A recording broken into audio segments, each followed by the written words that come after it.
You that right?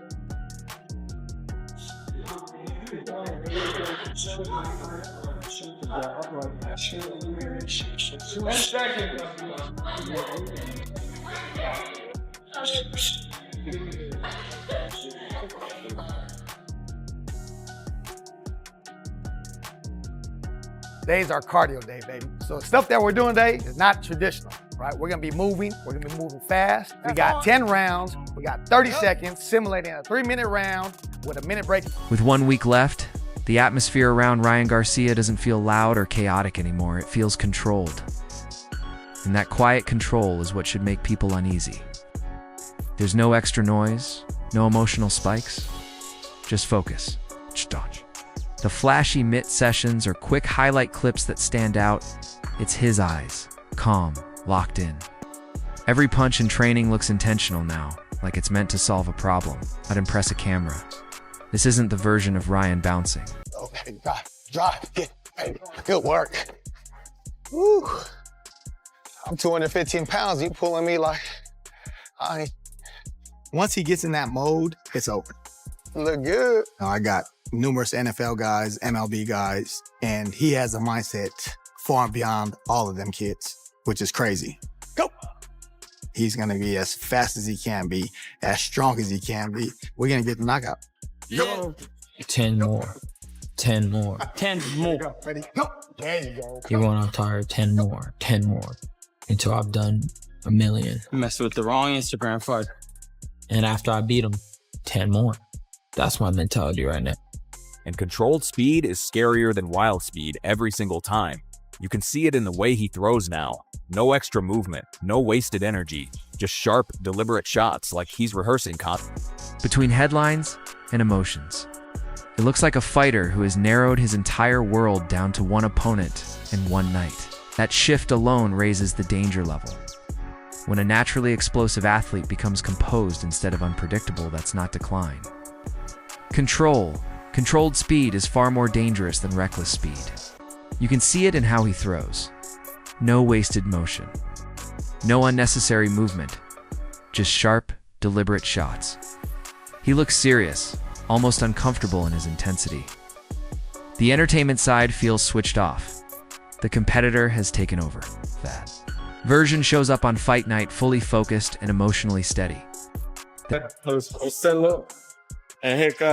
Malanali, Ketakwat, Tekpat, got this right here on my forearm, Miglantikuli, my neck with short sleeve, the diastic symbol for the flower.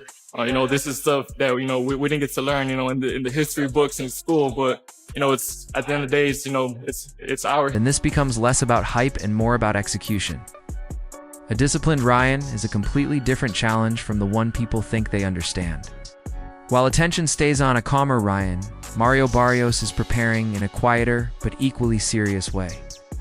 With Joe Goosen in his corner, this isn't just a champion getting ready for a defense. It feels like a carefully designed response built.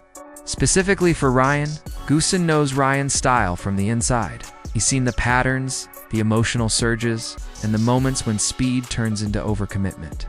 That kind of knowledge doesn't guarantee victory, but it absolutely sharpens strategy. Barrios himself is tough, durable, and steady. He doesn't panic. He absorbs pressure and keeps moving forward.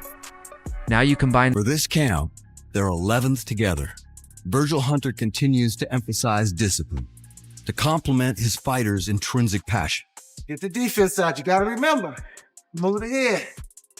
It's a balance the Hall of Fame trainer understands well from his days working in the probation department of Alameda County. 30 years in the probation department. I've worked with the roughest, toughest gang members and criminals that you can imagine. We'll get the follow through that right here. Transferring that over to boxing, I think it gave me a lot of advantages to understand pretty much everything about a young man. You have to go with what you hear and what you see. That durability with a coach who understands the rhythm of the storm. It changes things. People call Barrios average, but average fighters don't share the ring with elite names and continue pressing forward without hesitation. If Goosen is preparing him to target specific habits in Ryan's game, this fight becomes less about flash, and more about disruption. Upsets often come from preparation meeting, vulnerability at the right time.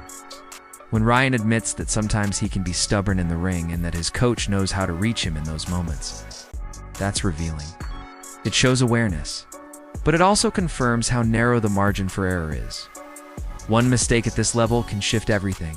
Then Antonio Tarver steps in with a broader perspective. Tarver That I'm being stubborn about when I'm in the ring. He knows exactly how to get through to me.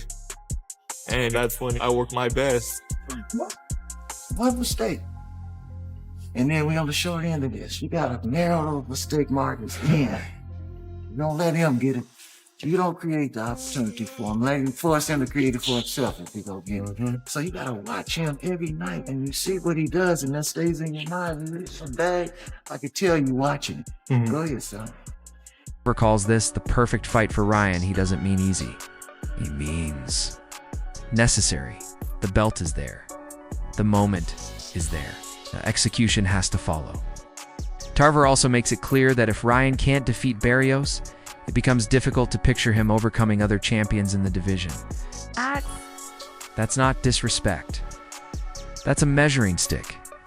He describes Barrios as solid and dependable, not overwhelming, but reliable. That framing places pressure directly on Ryan. He has the speed and the explosiveness. So if he falls short, the guy that holds the championships, you can look, I believe he has a chance to win this, bro, and become a world champion for the first time in his career. I think it's the perfect opponent when you look at all the other champions. Questions grow louder.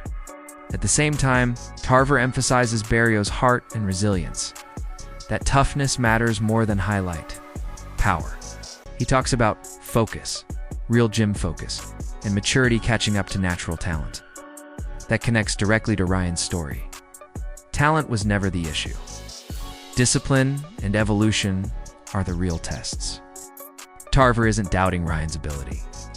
He's questioning whether the disciplined version appears when it matters most. If it does, opportunities expand. If it doesn't, the narrative tightens immediately. When Ryan openly admits he was drinking, partying, and not fully committed before the Rolando Romero fight, that honesty stands out. That's not typical. Pull this off. I think that rights a lot of wrong in Ryan Garcia's career, man. He holds a belt, an established belt, and he can, the sky's the limit with a Ryan Garcia holding a belt in boxing, a real, legitimate, recognizable belt. It just put fighter talk. He described feeling physically off in camp and even said he felt disconnected in the ring. That kind of self-reflection shows growth. He called the loss a humbling lesson and described this camp as a complete reset. No alcohol, no distractions, full dedication to training. That aligns exactly with the maturity Tarver was pointing toward. Now of suspension, it was much different circumstances. You know, I was coming off of suspension, and during that suspension, I was drinking and partying and doing whatever I want for all the way through until they told me that I had to fight. My instincts told me not to. My body wasn't well, you know, it had a lot of toxins in it, as you could imagine. A lot of stuff. It comes down to proof. Is this new discipline permanent, or is it temporary motivation? Ryan says this camp is different. In every way that he's fully committed mentally and physically. If that's true, the future changes. If not, the doubts return instantly. Drop your thoughts in the comments. Let's really debate this matchup. Don't forget to like, share, and subscribe to Bloodline Boxing. See you in the next one.